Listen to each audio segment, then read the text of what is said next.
and gentlemen, thank you for joining me. I am the Fuzz, and this is the first episode of a little series that I'm gonna be doing called Is It OP?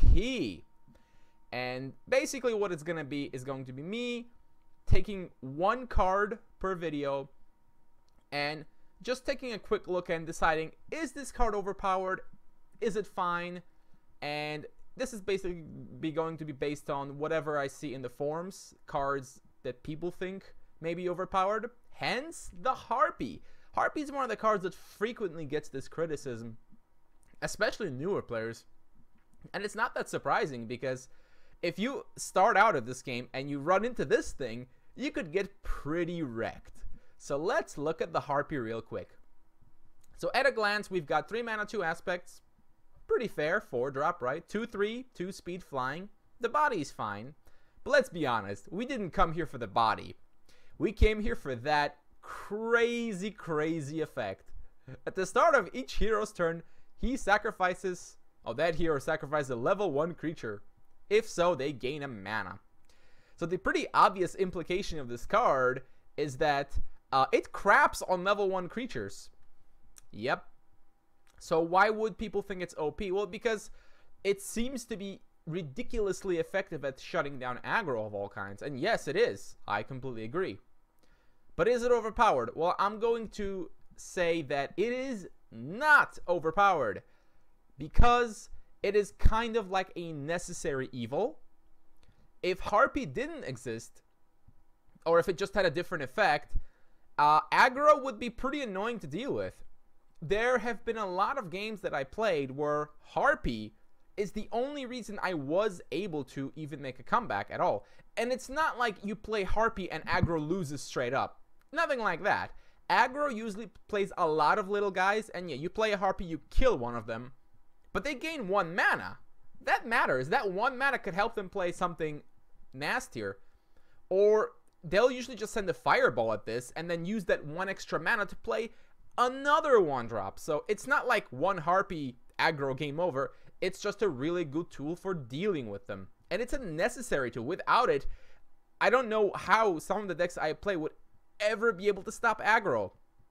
Now, yes, there are some unfortunate casualties of Harpy, such as this fellow, the zombie giant. Look at this guy. He just wants to be played. That's all he wants. But unfortunately, as long as Harpy exists, this guy is too much of a liability. While that sucks, to be perfectly honest, I feel like Zombie Giant itself is just kind of not a great design for a card. We already discussed this in the previous video, but 4 mana, 1 aspect just kind of sucks. And if you want to make a card like that, it can't just be big stats. It has to be like some great effect to make you want to play that card. Now, one of the big reasons why I want Harpy to stay the way it is this little bastard, the Runelit Incarnate. Oh my goodness. If you've ever faced against some of those Kayano decks who like to play this guy, it's a typical story. Turn 1, charged Aurite. Turn 2, Runelit Incarnate as a 3/3. Yeah, good luck removing that. And then it's a 4/4 the next turn. And sometimes you just can't do anything about it. Noxious Fumes, you have to have 2 of them to kill him. If you don't, you won't kill him at all. And Harpy is how you survive. Harpy gives you the chance to get out of this jam. Now, yes, that makes Runelit kind of get countered by it. But to be perfectly honest, I don't think Runelit should be a level 1 creature. It should be a level 2 creature. Definitely. Then it wouldn't die to Harpy, but you wouldn't be able to play it so ridiculously early. This should not be a 2-drop, let's be honest. And I'm actually going to close out this little episode, because they're not going to be very long, by saying this. Losing a level 1 creature should not be a big deal for you. Level 1 creatures aren't supposed to be like they're your entire deck. They're just like early game stuff, maybe utility. The 2-aspect and 3-aspect creatures, that's where the fun is at. And because of that, I don't think Harpy is OP. Yes, it slightly limits design space, because you can't really design level 1 creatures that are like amazing. But then again, they shouldn't be amazing because they're level 1, right? They're supposed to be the low-tech cards.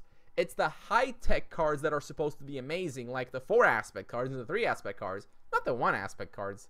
So I don't have a problem with this. I like Harpy. I hope she stays, because without her, we'd have a serious goblin infestation, and that does not sound like a good time to me. So we're gonna close it out by saying Harpy is not overpowered.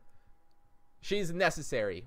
Anyways, thanks for watching, and join me in the next episode where we will be discussing Sanctum of the Void. See you guys next time.